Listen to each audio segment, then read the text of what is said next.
नमस्कार प्रिय छात्रों, स्वागत है आपका हमारे channel maths with Suraj sir में।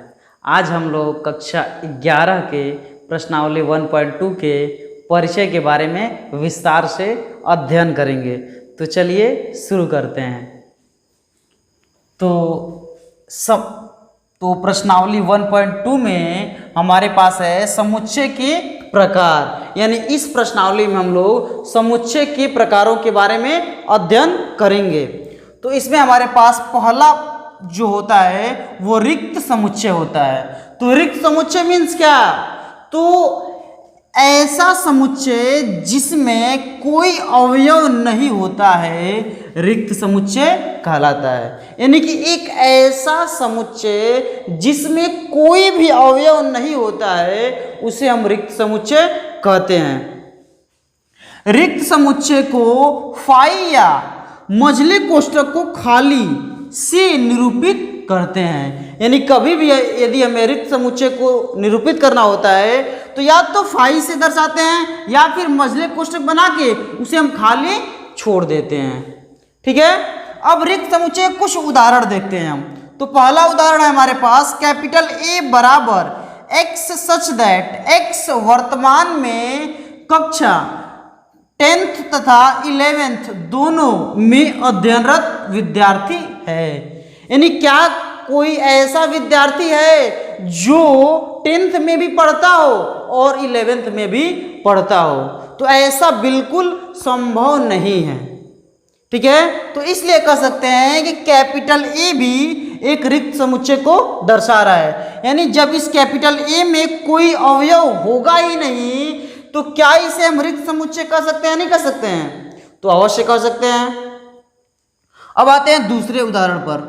तो इसमें कह रहा है कैपिटल बी बराबर X such that X square is equal to 4 comma X एक विषम संख्या है।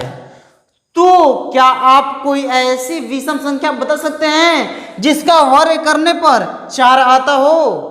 तो नहीं, बिल्कुल नहीं। ऐसी कोई भी विषम संख्या नहीं है जिसका वर्ग करेंगे तो हमें 4 प्राप्त होगा। तो यहां से हम कह सकते हैं कैपिटल बी में भी कोई अवयव नहीं है। जब कैपिटल बी में कोई अवयव नहीं है तो यह भी क्या कर रहा है? एक रिक्त समुच्चय को दर्शा रहा है।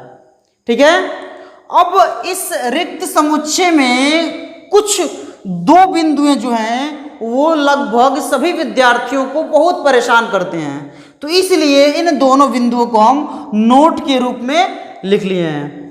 तो क्या होती हैं दोनों बिंदुएं, हमें देखते हैं उन्हें।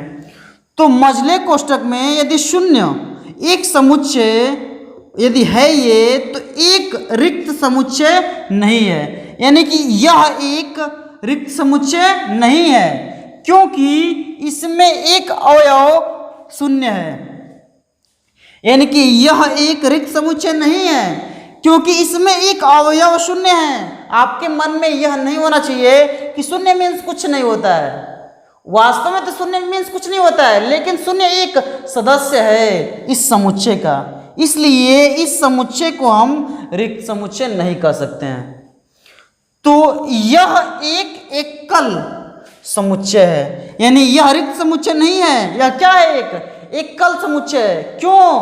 क्योंकि इस समुच्चय में अवयव संख्या 1 है, इसलिए इसे हम एकल समुच्चय कह सकते हैं। दूसरा देखते हैं इसमें का। तो यह एक रिक्त समुच्चय नहीं है क्योंकि इसमें एक अवयव रिक्त समुच्चय फाई है। यानी कि अब आपके मन में यह भी नहीं होना चाहिए कि मझले कोष्ठक में एक फाई में रिक्त समुच्चय होता है तो इस पूरे को हम रिक्त समुच्चय नहीं कह सकते हैं। वास्तव में अकेला यदि फाई हो तो वह रिक्त समुच्चय है, लेकिन यदि वह मझले कोष्ठक में यदि फाई हो तो उसे हम रिक्त समुच्चय नहीं कह सकते हैं। तो यह क्या है? यह एक एकल समुच्चय है। क्यों? क्योंकि इस समुच्चय में अवयव संख्या 1 है। ठीक है, आगे चलते हैं। अगला होता है हमारा एकल समुच्चय। तो जो अभी बताया पहले हम परिभाषा वही होता है। यानी एकल समुच्चय क्या होता है? तो ऐसा समुच्चय जिसमें केवल एक अवयव होता है एकल समुच्चय कहलाता है। यानी कहने का अर्थ ये है कि एक ऐसा समुच्चय जिसमें अवयवों की संख्या एक होता है उसे एकल समुच्चय कहते हैं। ठीक है, जैसे कुछ उदाहरण देखते हैं हम लोग। जैसे पहला, कैपिटल ए बराबर हमारे पास एक समुच्चय है, इसमें केवल एक अवयव 2 है, तो इसलिए यह भी क्या होगा, एक एकल समुच्चय होगा। दूसरा देखते हैं, दूसरा है हमारे पास capital B is equal to मझले कोष्ठक में 0 है, यानी कैपिटल बी एक समुच्चय है जिसका एक अवयव 0 है, इसलिए यह भी एक एकल समुच्चय होगा। तीसरा देखते हैं सी, 5 क्या है हमारा, एक एकल समुच्चय है, मीन्स कि सी एक समुच्चय है जिसका एक अवयव 5 है, इसलिए यह भी एक एकल समुच्चय होगा। डी देखते हैं, तो D is equal to X such that X एक सम अभाज्य संख्या है, तो ऐसी अभाज्य संख्या बताइए जो क्या हो, सम हो, तो वह सिर्फ 2 ही है, यानी सिर्फ 2 ही एक ऐसी संख्या है जो सम भी है और अभाज्य भी है, इसलिए इस कैपिटल डी में भी सिर्फ एक अवयव क्या है, 2 है। क्यों? क्योंकि 2 ही है जो सम भी है और अभाज्य भी है। ठीक है, इसलिए कैपिटल डी में एक समुच्चय 2 है, सॉरी एक अवयव 2 है, इसलिए इसे हम एकल समुच्चय कह सकते हैं। ठीक है, आगे चलते हैं। अगला होता है हमारे पास परिमित समुच्चय, तो वे समुच्चय जिनके अवयवों को गिना जा सके परिमित समुच्चय कहलाते हैं, यानी कि एक ऐसा समुच्चय जिसके अवयवों को हम गिन सकते हैं उसे हम परिमित समुच्चय कह सकते हैं। ठीक है, जैसे पहला है हमारे पास 1, 2, 3, डॉट डॉट डॉट 10, तो इस पूरे समुच्चय में कुल कितने अवयव हैं, तो 10 अवयव हैं, तो इसको हम गिन सकते हैं, इसलिए यह एक परिमित समुच्चय है। दूसरा देखते हैं 2, 4, 6 डॉट डॉट डॉट 50, तो इसमें भी जो अवयव हैं वो टोटल 25 अवयव हैं, तो उनको भी हम गिन सकते हैं, तो इसलिए यह भी एक परिमित समुच्चय है। अगला देखते हैं, अगला है हमारे पास सप्ताह के दिनों का समुच्चय, तो सप्ताह में कुल कितने दिन होते हैं, तो सप्ताह में कुल हमारे पास 7 दिन होते हैं, इसलिए उनको भी हम गिन सकते हैं, इसलिए यह भी क्या है, एक परिमित समुच्चय है। अब हम लोग अगला परिभाषा देखते हैं, तो अगला परिभाषा है हमारे पास अपरिमित समुच्चय। तो अपरिमित समुच्चय क्या होता है, तो वे समुच्चय जिनके अवयवों को गिना ना जा सके अपरिमित समुच्चय कहलाते हैं, अर्थात एक ऐसा समुच्चय जिसके अवयव अनंत हो, एक ऐसा समुच्चय जिसके अवयव अनंत हो, उनको हम गिन ना सकें उसे हम लोग अपरिमित समुच्चय कहते हैं। जैसे capital N is equal to 1, 2, 3, 4 dot dot dot कहाँ तक होगा, अनंत तक होगा, तो इसकी भी कोई सीमा नहीं है। जब इसकी कोई सीमा नहीं है तो यह जो समुच्चय है वो अपरिमित समुच्चय है। अगला है हमारे पास capital O is equal to 1, 3, 5 dot dot dot, तो इसका भी जो कोई सीमा हमारे पास नहीं है, तो जब इसका भी कोई सीमा नहीं है तो यह भी क्या होगा, अपरिमित होगा, यानी इस समुच्चय में भी जो अवयवों की संख्या है वो अनंत है। जब अवयवों की संख्या अनंत है तो इसकी भी कोई सीमा नहीं होगी, जब इसकी कोई सीमा नहीं होगी तो यह समुच्चय भी अपरिमित समुच्चय होगा।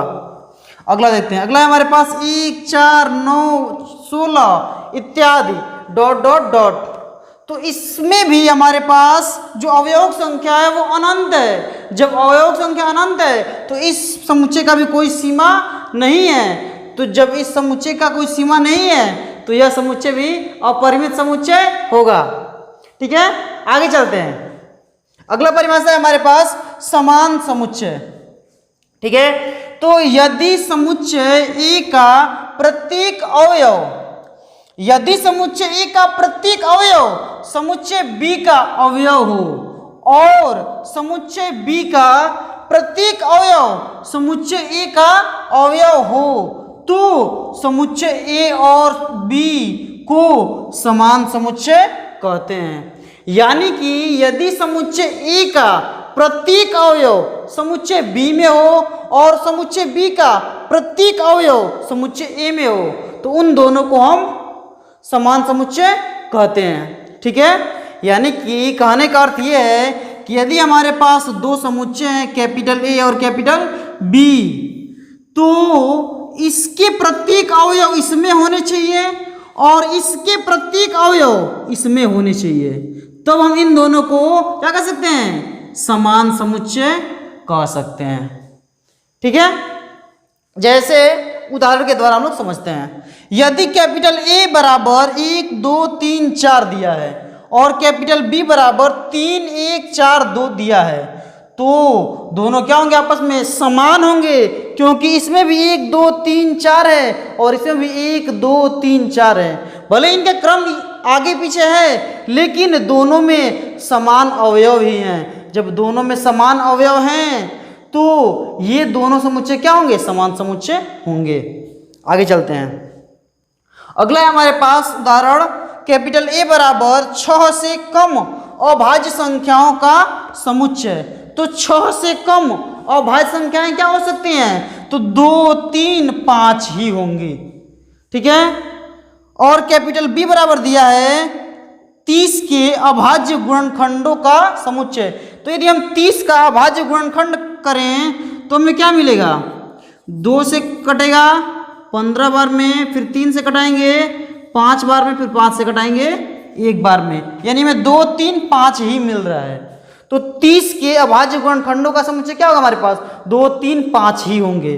तो ये दोनों समुच्चय आपस में बराबर है या नहीं है, जब दोनों समुच्चय आपस में बराबर हैं तो कैपिटल ए बराबर कैपिटल बी हम लोग दर्शा सकते हैं। ठीक है, तो उम्मीद है कि यह वीडियो आपको बहुत ही अच्छे से समझ में आया होगा। यदि आपको यह वीडियो समझ में आया है तो इस वीडियो को लाइक कीजिए और हमारे चैनल को सब्सक्राइब कीजिए और इस वीडियो को अपने सभी दोस्तों के साथ शेयर कीजिए। जय हिंद, जय भारत।